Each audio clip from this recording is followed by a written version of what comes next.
anywhere from startups to well-established businesses that are small businesses in a number of areas that we can assist, from business planning to marketing plans to project pursuits and market research. We have a number of market research tools, and of course, lending and capital.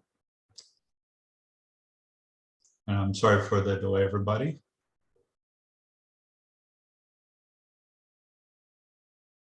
Hello, everyone. Just give us 1 minute to share this screen. Here we go. Sorry about this. No worries. Okay. We also offer a number of training opportunities, such as this today. In fact, you'll see Carol and I about 4 times a year on export training events. And we have a wide range of training events and some one-off type of training. Many of you joined us during the pandemic for training on PPP and IDLE, for example. But we also have longer-term programs like Profit Mastery, a multi-session program, and others. And encourage you to check out our website for that. We have a variety of resources and tools, from things like Growth Wheel, which is kind of a tool that you and your counselor can work on together for planning, including some export tools we have there, and some of the market research opportunities. We're subscribed to IBIS World. Carol will be talking about some others today. So with that, let me go ahead and introduce our primary facilitator for today, and that's Carol Laisure-Pool. And Carol is a CGVP, a Certified Global Business Professional, certified by NASBI as an expert in the export area. She has her MBA from the University of Amsterdam Business School of Economics and Business, 14 years in international trade. She's a master of World Trade Incoterms and has a great understanding of international shipping rules, import-export procedures, foreign market research, risk control, and pretty much everything export. She's an export expert. It's kind of hard to say, that you might want to imagine. So with that, I will turn it over to Carol. Hey, thank you, Tom. Hey, good morning, everyone. Today's webinar will be very short. The time might be only 30-40 minutes because I know you're all busy. So let's just get to the topic. So today we are going to talk 2 things. One is how to find the best suppliers suitable for your business. The second topic will be, do you have the correct packages and the labels? Okay, let's go to the first topic, how to find the best suppliers for your business. So while I prepare this PowerPoint, this presentation, I try to make it as simple as possible. Therefore, I summarized it into 3 steps, but in reality, we all know it's more complicated than just a simple 3 steps. So please just use my idea as a guidance when you are looking for suppliers. So step 1. So the first question for yourself, you have to have an answer for yourself before you're looking for suppliers. Who are your target buyers and where are your buyers? So you cannot just like, oh, I want to export something, but I don't know who are my buyers are, and I don't know who I want to sell to. So if you have no clue who are your buyers and then where they are located, then basically means you have nothing to start with. You don't know your buyers, you have no suppliers, then this business doesn't mean to you, okay? I'm sorry for my language, but you have to know who your target buyers and where are they located. I give an example. You want to sell toys, and you need to know who are your target buyers, like are the toys suitable for the children, how old they are, like 1 to 2 years old or 3 years old. It's good for the teenager, like 10, 11, 12 years old. You need to know by yourself who are your target buyers, okay? And then you need to know where located. And since we are talking about international business, we are not talking about the target buyers in other states, like in California, in Florida. We're talking about the target buyers in other countries. Same example, you're selling toys. So who are your buyers? Where are they located? Or you might want to sell some toys to Africa. or you want to sell your toys to Asia or to Europe. So that is the location for your target buyers. So before you are looking for suppliers, you need to know where are your buyers and who they are. Okay. And the next question you need to answer by yourself is, what are the market needs? So most of the time, people are trying to find out the market gap. This means there is a blanket market. Some things nobody else are supplying. It's harder and harder right now. I mean, nowadays to find some, blanket market needs, like the market has no other suppliers. However, you still can find some market which has a fewer suppliers, or you can find the special needs or unique products to supply into certain markets. So that's another question you need to answer by yourself before you approach to your suppliers. And then where are the destinations, which I just explained to you? You need to know where are your targets, where your destination for your product. So most of the people start the international trade, they are the ones who had some experiences in certain industry already. It's not like, oh, I wake up in the morning and I just think, oh, China is a good market. It has a lot of population, and that will be my target destination. That's not going to work. It must be something which you have experience already, or you know someone there which can make your product work over there. So your destination normally is something which you know, or somewhere you know, or some place which you have a relationship with. And next question you need to answer by yourself is, how are you going to ship? We're back to the same example for the toys. How are you going to ship it? Are you going to ship it one by one to a drop shipping, or you're going to ship it like in a box or in a box? You're going to ship like 100 toys or 200 toys each time, or you're going to do like a full container, like thousands of pieces in one time. So for these answers, for these questions, you need to find the answers by yourself before you are even thinking to find your suppliers. So the key thing here is the target price. I see a lot of beginners, export beginners, has a hard time to find the right target price. They always come back to me and say, hey, Carol, do you know how much I can sell it? Well, that is a hard question. It depends on the industry you are and how much margin you want to make. So there's normally two ways to find your target price. The simplest way is just asking your buyers, your potential buyers, hey, what is your target price? Like, what price are you looking for? And based on their information, you know what the price you're looking for, right? For example, they said, oh, I want to pay $10 per piece. And then you calculate yourself out. I can sell $10 minus the logistic cost, minus the profit. I want to make it like, say, 20% profit. You want to make $2. And then you know how much you can pay to your supplier. Like logistic cost is $3, the profit is $2. Then you know the highest price you can pay to your supplier is $3. It's $5. 10 minus 3 minus 2 is equal to $5. So this is the simplest way you can find out your target price. Another way you can find out is by contact your suppliers to ask them, hey, how much you're willing to sell to me? You backwards add out your profit, add your logistic cost, then you find out your target price.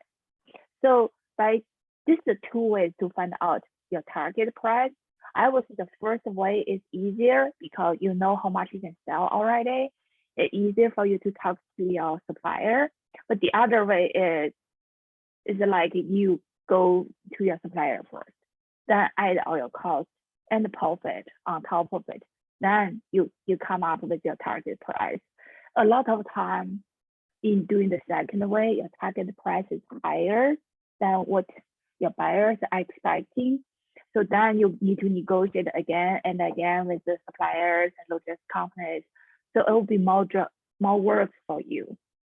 So if you can find the target price by your first way, talking to your buyers, will save you a lot of time. Okay, this is the step 1. Let's go to the step 2. So the step 2 will be know your competitors. You need to know who are your competitors in the market before you can find your suppliers. Why? Because your competitors have their own suppliers. If you approach the same suppliers as your competitors, there's a big chance you will be denied. Means the supplier will not work with you because your competitors are their clients. So you have less chance to work with that supplier. So you need to know your competitors.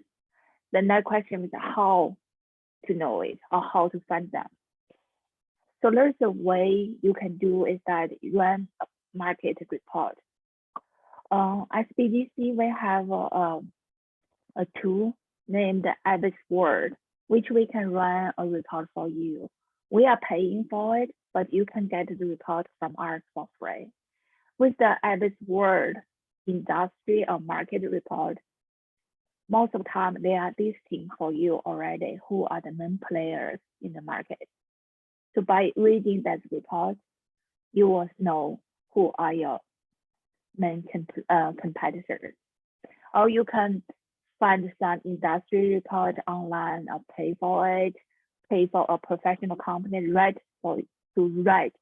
to do a market study for you to get a certain industry's report. Then by doing that, you will find out who are the main competitors for you or who the biggest players in the certain industry. And then after you know who are your competitors, the market players, then you need to get the answer by yourself to find a role for yourself. What role you want to play in this industry? You want to be a distributor, or you want to be a wholesaler, or you simply just want to be a broker. So here's the difference. If you want to be a distributor, you need to have a good relationship with your supplier. They need to back you up because you are selling on behalf of them, and you need to have a distribution agreement with them in place before you even started. They will tell you, hey, this is, you can sell for me in certain market.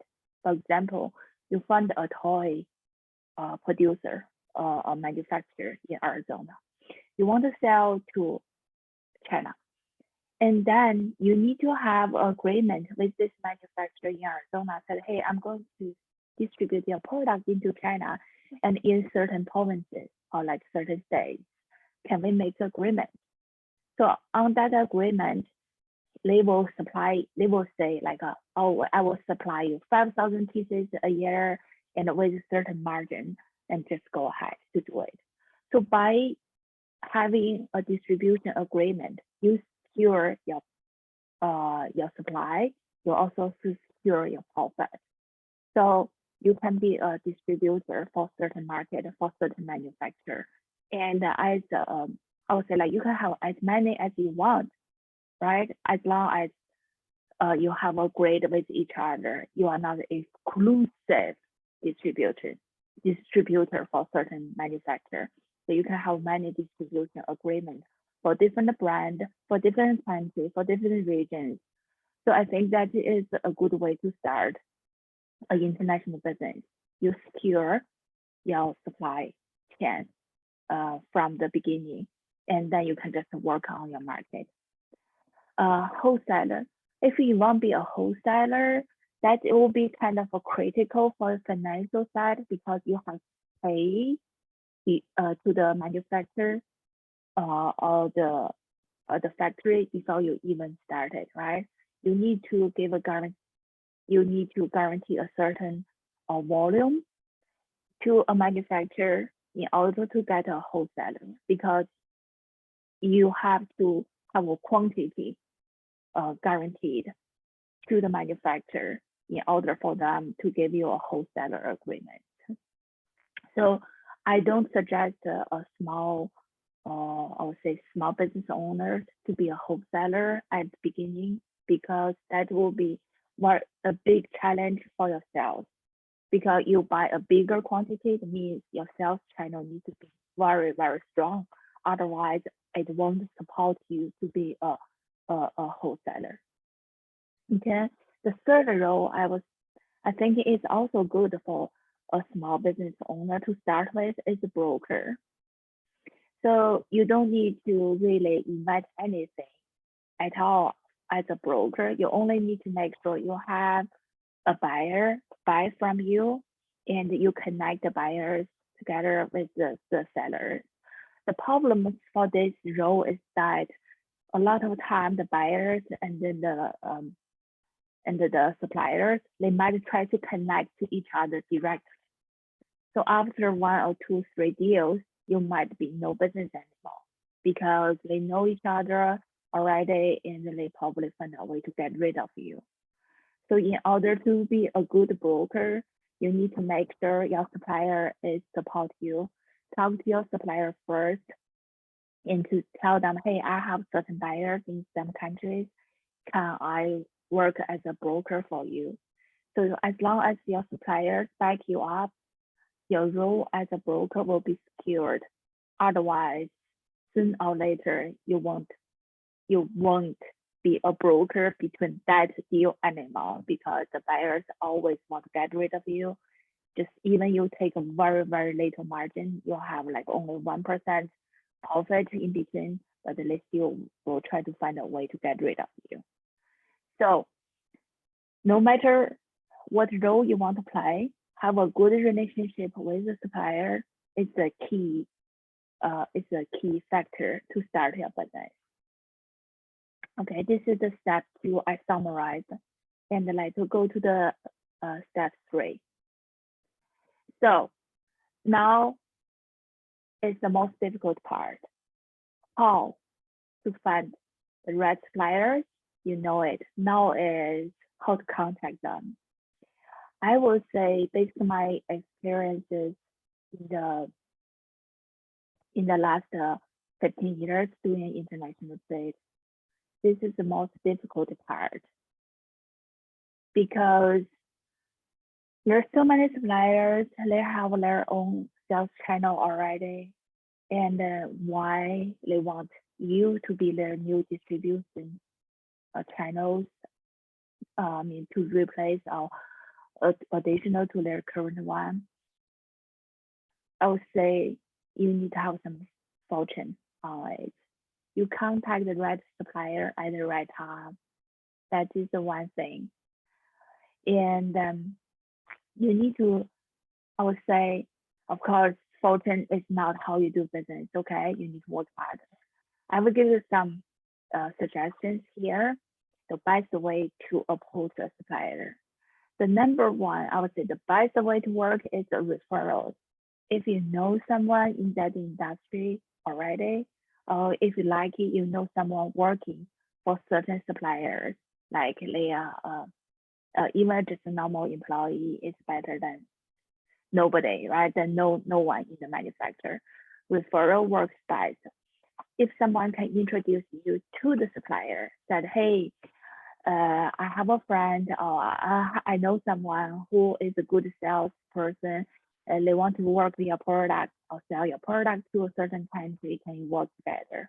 I think you knock the door. They will open the door for you, have an open discussion, and you have a bigger chance than any other way to start the business. But a lot of time you don't know anyone in the manufacturer, then what the next option for you? The alternative way for you would be join a trade show or like join a conference. So by doing that, you meet the people in person, and then you have a direct conversation in person, like face to face. You introduce yourself, they know who you are. That it will give you a better chance for them to work with you. Of course, when you talk to them, you need to prepare yourself. You need to catch their eyes, like you need to say something like to tell them why you are unique, to catch their attention, and then get their interest to work with you. So prepare yourself before you go to a trade show or conference. Tell them, hey, who I am. Like I'm Carol Laisure-Pool. I know this product in and out. I have a certain buyers in China. They are looking for some products. I think you are a good fit for them. Can we work together? Something like that. I'm not a native English speaker, so I cannot teach you how to organize your language. However, I think Tom is very good fit for you to contact with if you need us to help you prepare your speech or your conversation. So the third way to do is an email. Prepare an email, send them an email to tell them, hey, I'm looking for some product and I think I can work with you and this is what I can do for you, something like that. Short, straightforward, to the point. So that is a third way you can try. However, a lot of time they will not reply email at all. Then that's why I say you need to filter for that. Some people will look at your email like your way of approaching and they will reply your email. Some of them are just simply ignore it. So it's a lot of work. If you want to find the right supplier, just work on it, like spend some time and then just keep sending email. And then another way what I found is very useful is LinkedIn. I know there's social media everywhere like Facebook or like Twitter or whatever, but to me that is not a business. I really not work well for the business concept.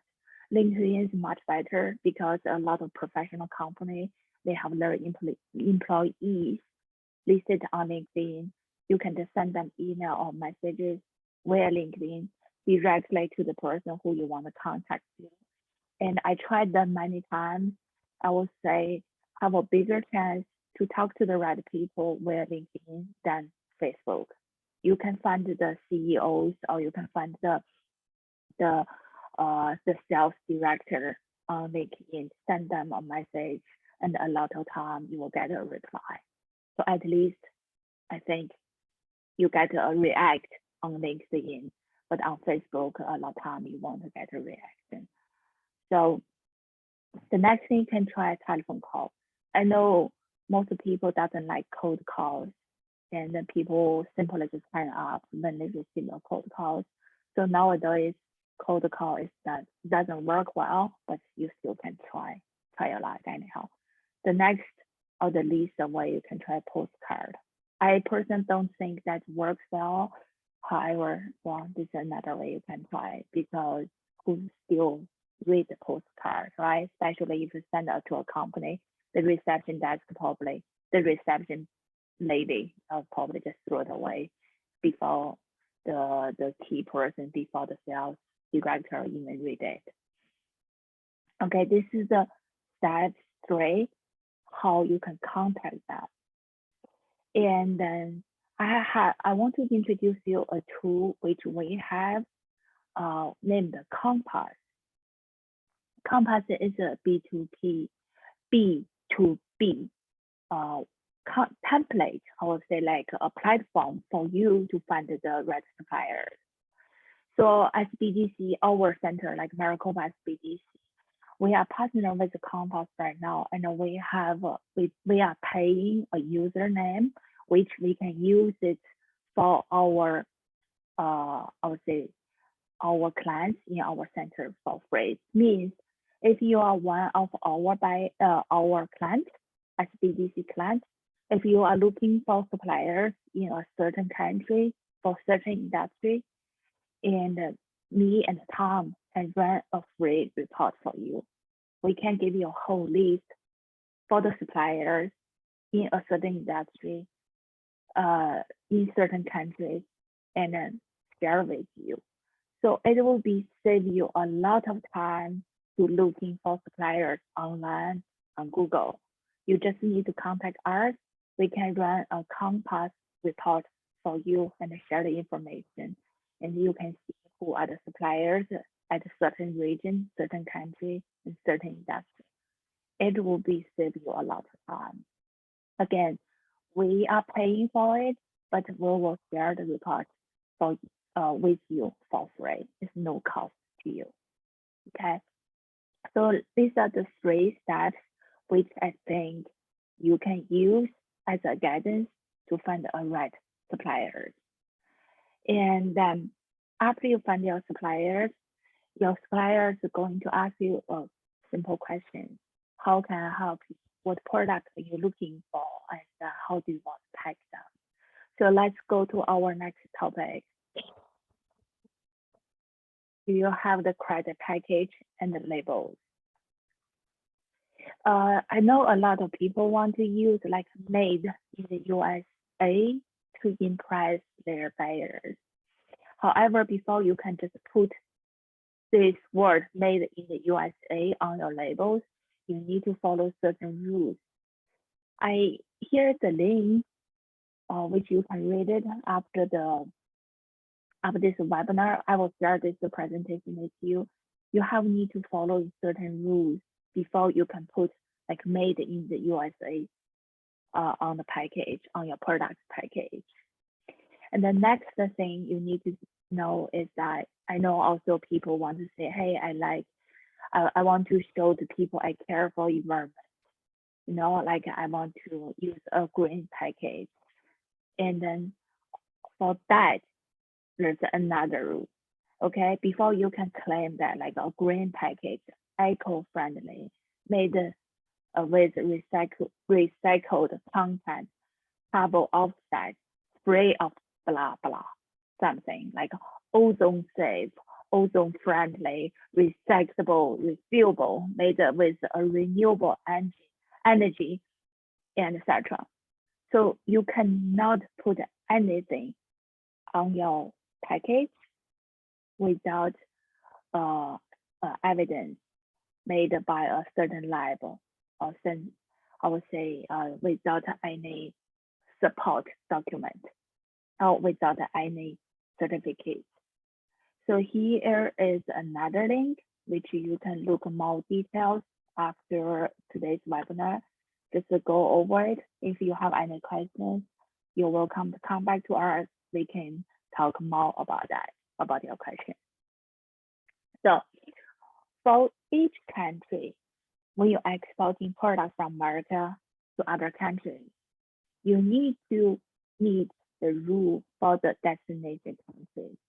For each destination country, it's like different rules for the labels and the package.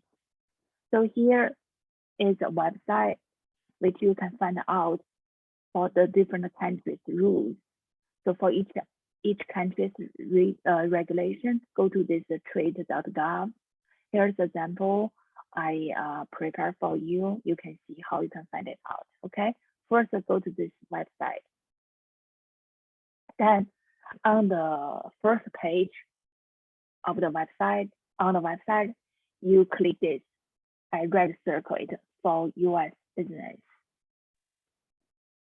And then after you select this for the US business, you can select this one, research by region.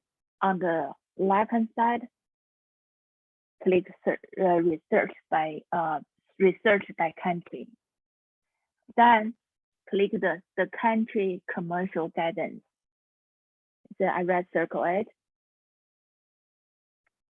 Then go to the left. I select the Finland just as an example. You can select here. It says the country commercial guidance. You just go there, find the country you want to check on it. And then when I prepare this presentation, I just select the Finland example. So you go to this customs regulations and the standards. And here you can see labeling, marketing requirements. So on the page, we'll show you how destination country want you package or label in the market. I would say in general, they won't care the size of your package or how you want to color it and how big you want it, what is the shape you want to be. However, most of the country will have a label regulation. A lot of time they want you labeled in their country's language, then the people who buy it can see what is the ingredients of your product, right? And or how to use it. So I would say a lot of time you can decide it yourself for the package, the size, the shape, the color. Of course, you want to make sure it's the color easy to catch your consumer's eyes, like a very bright color or whatever, or unique labels on it. And but for the labeling content, a lot of time different countries have different regulations. So if you want to ship to a certain country, make sure your labels meet their requirements. Otherwise, you will have difficulties to import into that country, like export to that country. When your buyers in that country import, they will a lot of time being rejected or will ask them to be labeled.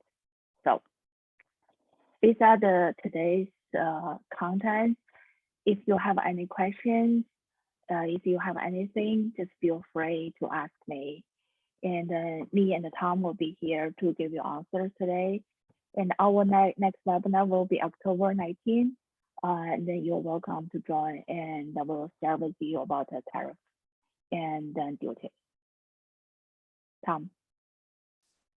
All right, thanks, Carol. If you can go to the next slide. Thank you everyone again for joining us. If you are interested, if you're not a current SBDC client, you can simply go to this link, and Eileen will be sending out some of this information after the event, and sign up. Counseling is by appointment only, and counseling is generally still virtual. But you can go ahead and sign up. Please do indicate in your request that you have an interest in export. And in so doing, you'll either get assigned to work with myself or Carol. And I think we have one more. So once you complete the form, you'll be contacted by Eileen, letting you know to which counselor, with which counselor you'll be working. And then that counselor will reach out and provide an appointment link of some form so that you can set an initial counseling session where we look at goals and areas of needs of assistant.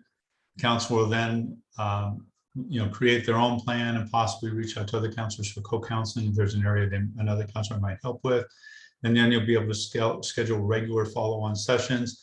And what's important is we are funded by the SBA, and part of that we do some reporting of what we call economic impact to the SBA, which is capital formation, sales, certainly added export countries we look at, and jobs. All of your information with us is confidential. We don't even tell the people you're working with us. And so when we say we report that information to the SBA, it's aggregated among all of our clients and shared in that fashion. If there's never an opportunity to support you publicly, we will ask you to sign a release, and that may be because we want to give you an award or recognize you in some way. We'll always get the release signed first. But again, please sign up for counseling, and as soon as you hear from Eileen and your counselor, you can set up an appointment to get some help. So thank you for joining us. Carol and I will stand for just another minute or so, see if any of you have questions. Feel free to put those in the chat, and thank you, and we'll see you at our next event.